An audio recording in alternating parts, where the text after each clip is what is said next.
السلام عليكم. الحمد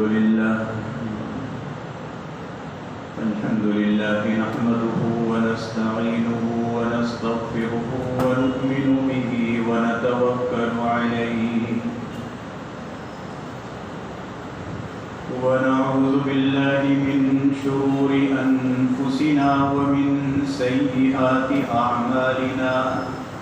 من يهده الله فلا مضل له ومن يضلله فلا هادي له. ونشهد أن لا إله إلا الله وحده لا شريك له. ونشهد أن سيدنا ونبينا ومولانا محمدا عبده ورسوله صلى الله تعالى عليه وعلى آله وأصحابه وسلم تسليما كثيرا كثيرا. أما بعد فأعوذ بالله من الشيطان الرجيم. بسم الله الرحمن الرحيم. وأما بنعمة ربك فحدث. صدق الله العظيم. بزرگان محترم اور برادران عزیز،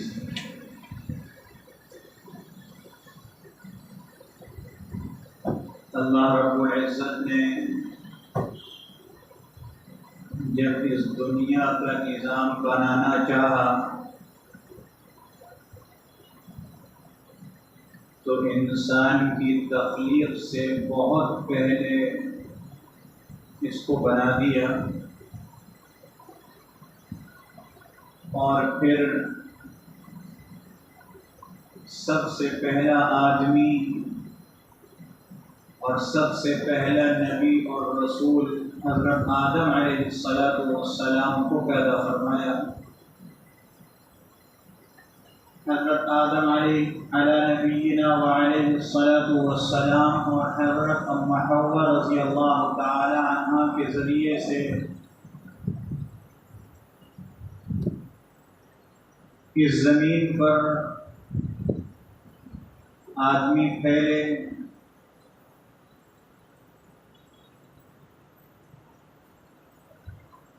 اور جب یہ دنیا بن گئی اس میں آدم اور آدم کی اولاد آ گئی،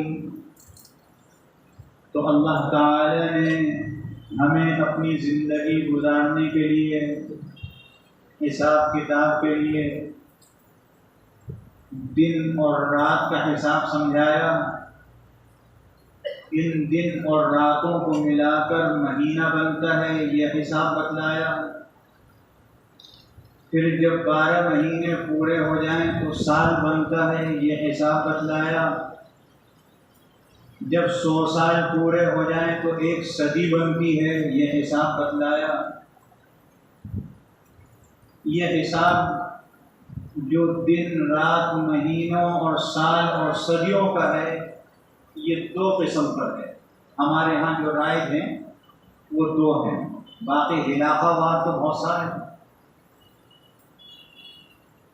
ایک نظام تو وہ ہے جو اللہ رب العزت نے چاند کے عظیم و شان خوش نما کرے سے بنایا ہے.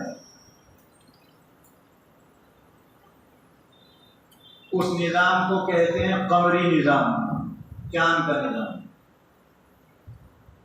اور ایک نظام وہ ہے جو اللہ رب العزت نے عظیم و شان کرے سے بنایا، جس کو سورج کہتے ہیں،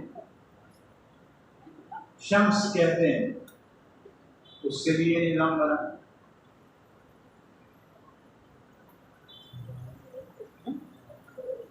شمسی نظام ہو یا قمری نظام ہو، یہ دونوں ہماری شریعت کا حصہ ہیں. بہت ساری عبادتیں ان دونوں کے حساب سے وابستہ ہیں.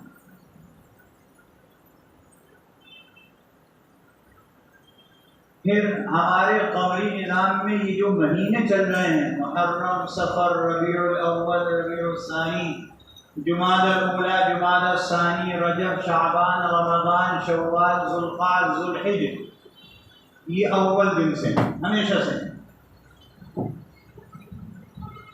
حضور اقدس صلی اللہ علیہ وسلم کی جب بعثت ہوئی اس وقت بھی تھے، بعثت سے پہلے بھی تھے، پیدائش سے پہلے بھی تھے، اب بھی ہیں، قیامت تک رہیں گے۔ لیکن جس وقت حضور علیہ السلام کی بعثت ہوئی اس وقت یہ قمری نظام اس طریقے سے رائج نہیں تھا جس طریقے سے آج موجود ہے۔ حضور علیہ السلام کی جب بعثت ہوئی تو مسلمانوں نے اس سے پہلے جو نظام چل رہا تھا، عام الفیل 1، عام الفیل 2، یہ نظام یہ سن پہلے سے رائج تھا۔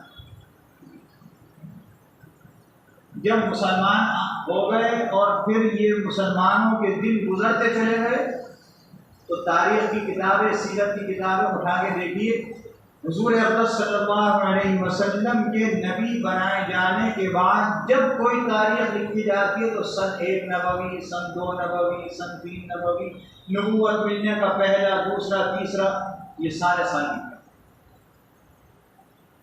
حضور علیہ السلام نبی بنائے جانے کے بعد تقریباً 23 سال اس زمین پر رہے۔ پھر اللہ کے پورے ایک نظام کے تحت، جیسا سب کے ساتھ معاملہ ہے، حضور علیہ السلام نے اس دنیا سے پردہ فرمایا۔ آپ کے بعد حضرت صدیق اکبر رضی اللہ تعالی عنہ خلیفۃ المسلمین بنے، وہی نبوی سن چل رہا ہے۔ حضرت ابوبکر صدیق رضی اللہ تعالی عنہ کے وفات کے بعد حضرت فاروق اعظم رضی اللہ تعالی عنہ کی خلافت آئی، امیر المومنین بنے۔ آپ کے زمانے میں بھی یہی نظام چلتا ہے۔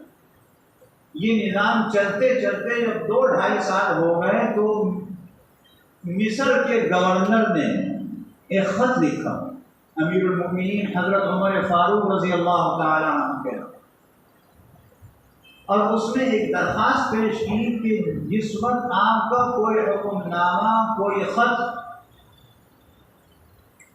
کوئی قانون ہمارے پاس آتا ہے اس پہ تاریخ درج نہیں ہوتی، تاریخ لکھنے کا رواج نہیں تھا۔ اب بھی بہت سے ایسے ہیں سب کام کر لیتے ہیں، خطوط لکھ دیتے ہیں، تاریخ نہیں لکھتے، بس یہ آج کا ساٹھ ہے۔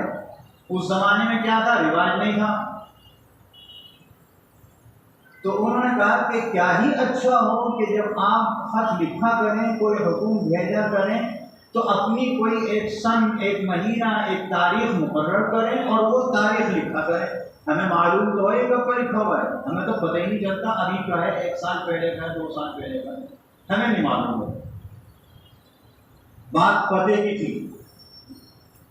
حضرت عمر فاروق رضی اللہ تعالی عنہ نے جیسا کہ اکثر ایسے مواقع میں فرماتے تھے، مجلس شورا کو جمع کیا، وہ لوگ جو رائے دینے میں صائب ہیں، رائے ہر ایک سے نہیں لی جاتی، رائے دینے میں جو صائب ہوتا ہے، جو بہترین ہوتا ہے، جو یہ سمجھتا ہے کہ میں جو بات کر رہا ہوں میں اپنے لحاظ سے بالکل درست بات کر رہا ہوں، اس سے رائے لی جاتی ہے۔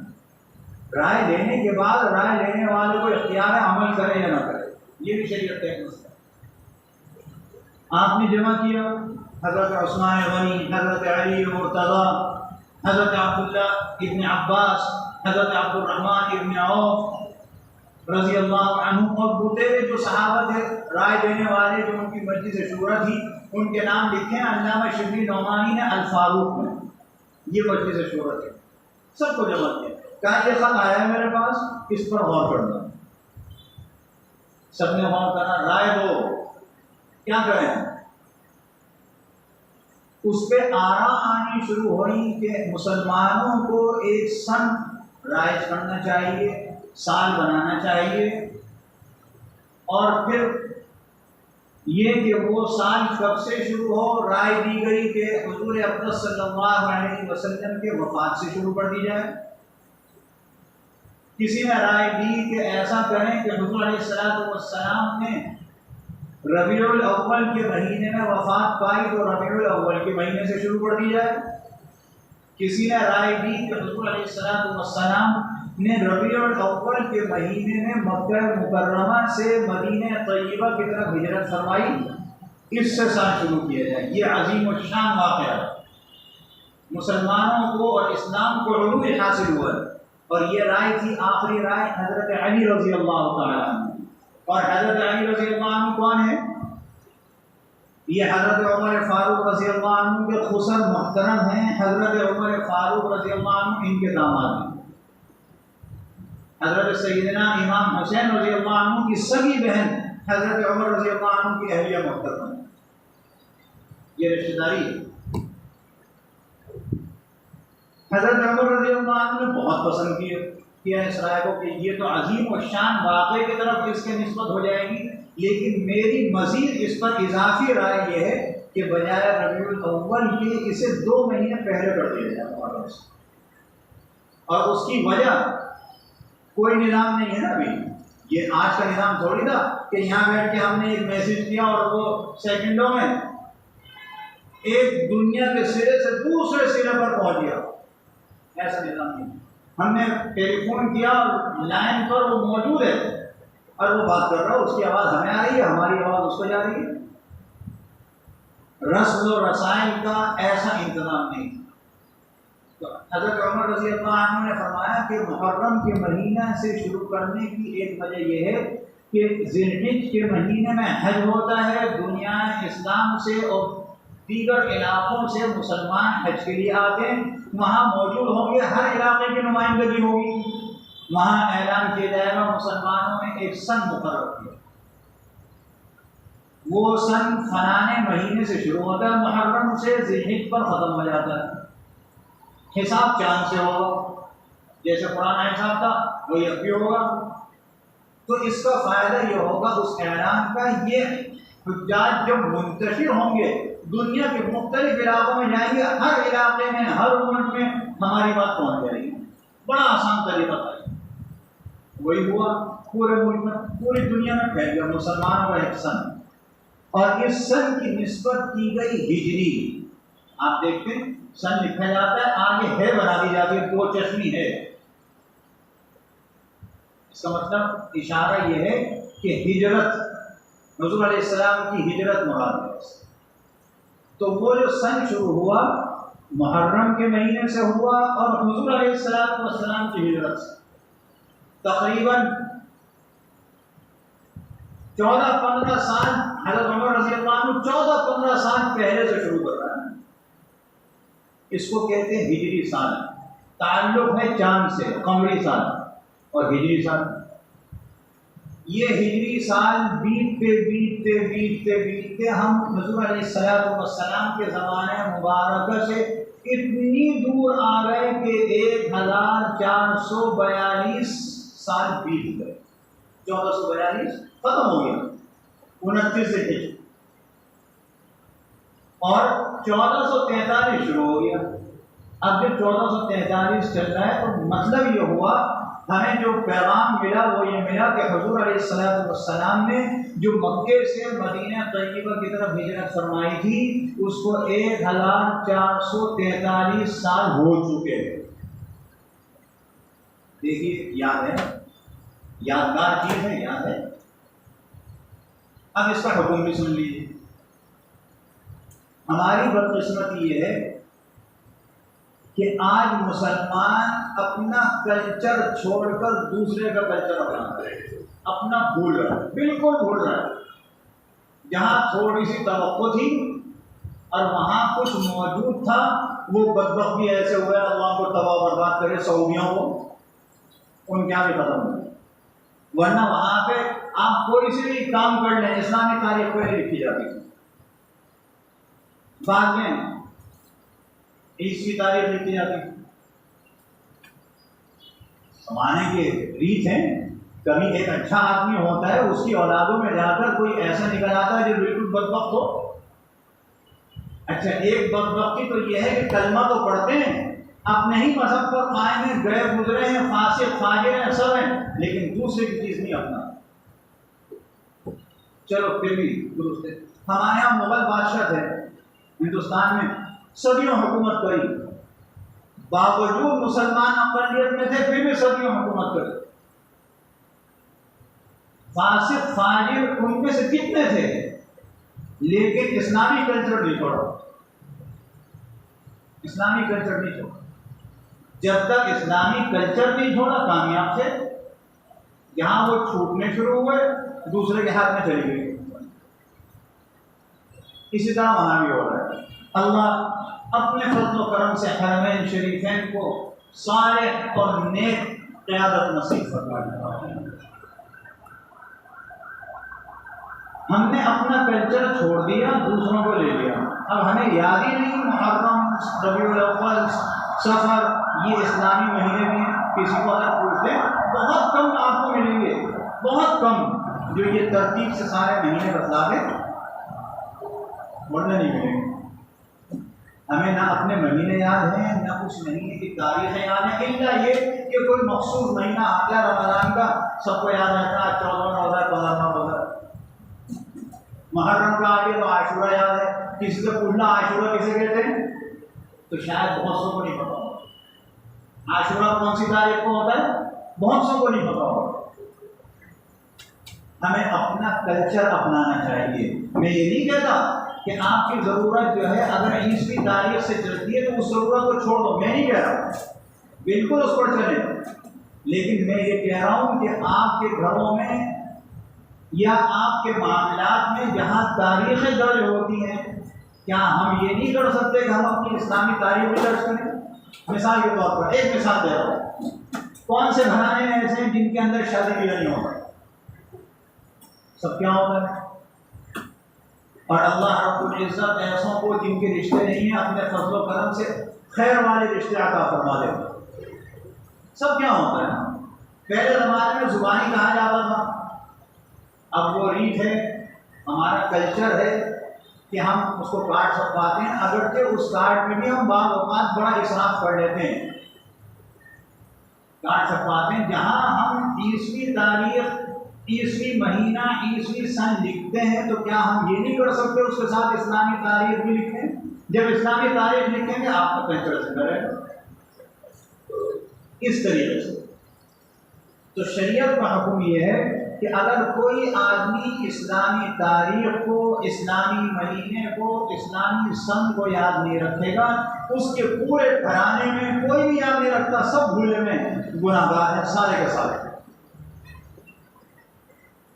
کسی ایک کو یاد ہے تو سب کے اوپر سے, سارے گھرانے کے اوپر سے گناہ ہٹ جائے گا. یہ فرض کفایہ ہے, اس کا یاد رکھنا, فرض کفایہ. جیسے نماز جنازے میں شریک ہونا فرض کفایہ ہے, یہ بھی فرض کفایہ ہے, اس لیے اس کو یاد رکھیے. یہ گزشتہ سال ختم ہوا, 1443 شروع ہو گیا, یہ پہلا مہینہ ہے اس کا, اور آج جو ہے اس کی 4 تاریخ ہے. اللہ رب العزت یہ 1443 سال جو ہے اسلامی سال پوری دنیا کے مسلمانوں کے لیے بالعموم اور آپ سب کے لیے بالخصوص بہت بہت مبارک ہو رہا ہے. دیکھیے اللہ نے بنایا, میں نے آپ نے جو نہیں بنایا, تو اللہ نے ہر چیز کے اندر خیر اور برکت بھی رکھی. تو اللہ نے جو اس سال میں خیر اور برکتیں رکھی ہیں, اللہ اس برکتوں اور خیر کی وجہ سے ہم سب کے گناہوں کو معاف فرما کر ہمارے لیے اپنی رضامندی کے فیصلے کروا دیں. اور اللہ رب العزت اس سال کے خیر و برکت کی وجہ سے جو ہمارے اوپر آفتیں, عذاب, مصیبتیں, مشکلات آئی ہیں, اللہ محض اپنے فضل و کرم سے پوری دنیا سے اس کا خاتمہ فرما دے. اور اللہ رب العزت اس مسلمانوں کو, اس سال کو مسلمانوں کے لیے بہت خیر کا, بہت خوشیوں کا سال بنا دے. اور وہ مسلمان جو قسمہ پرسی کی حالت میں ہیں اور جو دشمنوں کے نرغے میں ہیں, بالخصوص کشمیر اور فلسطین کے اور شام کے اور ہندوستان کے اور پاکستان کے بھی بہت سے علاقوں ہیں, اللہ ان کو دشمنوں کے نرغے سے آزاد فرمائے. اللہ بہت مبارک. میں نے ابھی کہا اللہ نے بنایا, ہم میں سے بہت سوں کا یہ ذہن بن گیا کہ شاید محرم کا مہینہ منحوس ہے. اللہ نے بنایا, منحوس کیسے ہوگا؟ اللہ ظالم تو نہیں ہے. اللہ ظلم تو نہیں کر رہا کسی پر، کیسے محفوظ ہوگا؟ حضور اقدس صلی اللہ علیہ وسلم نے ارشاد فرمایا کہ اس مہینے کی 10 تاریخ جس کو عاشورہ کہتے ہیں، یہ عاشورہ جو ہے رمضان کے روزے فرض ہونے سے پہلے عاشورے کا روزہ فرض تھا۔ جب رمضان کی روزوں کی فرضیت آ گئی، اللہ نے اس کی فرضیت ختم کر دی، اب مستحب ہے۔ حضور علیہ السلام ارشاد فرماتے ہیں جو عاشورے کا روزہ رکھے گا، مجھے اپنے رب سے امید ہے کہ اللہ اس کے گزشتہ 1 سال کے گناہوں کو معاف فرما دے گا۔ تو محفوظ کہاں ہوگا؟ یہ تو خوشخبری سنا رہے ہیں حضور علیہ السلام، اور پھر یہ بھی فرما رہے ہیں کہ چونکہ مجھے یہ معلوم ہوا ہے کہ بنی اسرائیل یہودی عاشورے کا روزہ رکھتے ہیں، آج کا پتہ نہیں اس وقت ایسا، اور وہ اس لیے رکھتے ہیں کہ عاشورے کے دن حضرت موسیٰ علیہ السلام اپنی قوم کو فرعون کے ظلم سے آزاد کرا کے لائے تھے۔ حضور علیہ السلام نے فرمایا ہم زیادہ اس کے مستحق ہیں کہ یہ روزہ رکھتے ہیں، لیکن ہمارے ان کے ساتھ مشابہت نہ ہو جائے، کوئی دیکھ کے نہ سمجھ جائے عاشورے کا روزہ رکھ رہا ہے تو یہ بھی یہودی ہے۔ تو میں تم سے یہ کہتا ہوں، تمہیں اختیار دیتا ہوں کہ تم عاشورے کے روزے کے ساتھ چاہے 9 محرم کا روزہ رکھ لو، چاہے 11 محرم کا رکھ لو، 2 روزے رکھ لو، عاشورے کے ساتھ 9 کا ملا لو یا عاشورے کے ساتھ 11 کا ملا لو، تاکہ ان کے ساتھ مشابہت ختم ہو جائے۔ ایک چیز، دوسری چیز، حضور علیہ السلام نے ارشاد فرمایا کہ گھر کا جو سربراہ ہے اس کو کہنے کے بعد کہ اگر عاشورے کے دن اپنے گھر والوں کے دسترخوان میں وسعت کر دے، وسعت کے معنی تو آتے ہیں پھیلا دے، اور وسعت کا ایک معنی یہ بھی آتا ہے کہ آپ ایک چیز استعمال کرتے ہیں، آج آپ کا دل چاہ بہت اچھی چیز تو کچھ پیسہ زیادہ خرچ ہوگا نا، وہ دوسری چیز لے آیا تو وسعت ہو گئی۔ حضور علیہ السلام فرما رہے ہیں عاشورے کے دن گھر کا سربراہ جس کے ماتحت گھر والے ہیں وہ اپنی وسعت کے مطابق، اپنی وسعت کے مطابق، یہ نہیں ہے کہ ادھار ہے، یہ نہیں ہے کہ میری سکت دال کھانے کے لیے اب سبزی کھا سکتا ہوں، میں سبزی نہیں، میں کچھ اور گرم کا گوشت لاؤں، یہ مطلب نہیں ہے اس کا۔ مطلب یہ اپنی وسعت کے مطابق دال کھاتا ہوں، سبزی نہیں، آج سبزی پکا لوں، سبزی کھاتا ہوں مجھ سے مہنگی مرغی ہے تو مرغی پکا لوں، مرغی کھاتا ہوں تو بڑے کا پکا لوں، بڑا نہیں ہے، بڑا کھاتا ہوں تو چھوٹے کا پکا لوں، وسعت کے معنی یہ، لیکن ادھار نہیں۔ اور فرمایا یہ اپنے گھر والوں کے لیے یہ پکا لے، عاشورے کے دن ان کے دسترخوان کو وسعت دے دے، تو اللہ رب العزت سارے سال عاشورے سے لے کر اگلے 9 محرم تک سارا سال گھر کے اندر خوشحالی رہے گی، فاقہ نہیں ہوگا۔ کون فرما رہا ہے؟ حضور علیہ السلام۔ ہم اس چکر میں جاتے ہیں، کبھی تعویذ کے لیے، کبھی گنڈوں کے لیے، کبھی کس کے لیے، کبھی کس کے لیے۔ یہ ایسا وظیفہ بتلایا حضور علیہ السلام نے کہ ہر آدمی اپنی وسعت کے مطابق کر سکتا ہے اس کو پڑھنے۔ اب لوگ پوچھیں گے ابھی تو آپ کہہ رہے ہیں کہ روزہ رکھو، ابھی آپ کہہ رہے ہیں تو شبان میں وسعت دو، تو اہل و عیال کے لیے کہا ہے نا وسعت، جو آپ کے ماتحت ہیں ان کے لیے وسعت دے دیں، آپ روزہ رکھ لیں، دن میں پک جائے، رات کو کھا لینا، افطار تو کرو گے، تو اس میں کوئی تضاد نہیں ہے۔ یہ بات باقی آج کے اس بیان کی وجہ سے گزشتہ جو بیان چلا تھا وہ موقوف، انشاءاللہ آئندہ جن کو اس کو عرض کیا جائے گا۔ اللہ رب العزت ہمیں اس کی برکات نصیب فرما دے، اور اس سال کی جتنی خیر و برکتیں ہیں تمام مسلمانوں کو نصیب فرما دے۔ وآخر دعوانا ان الحمد للہ رب العالمین۔ سنت پڑھیں۔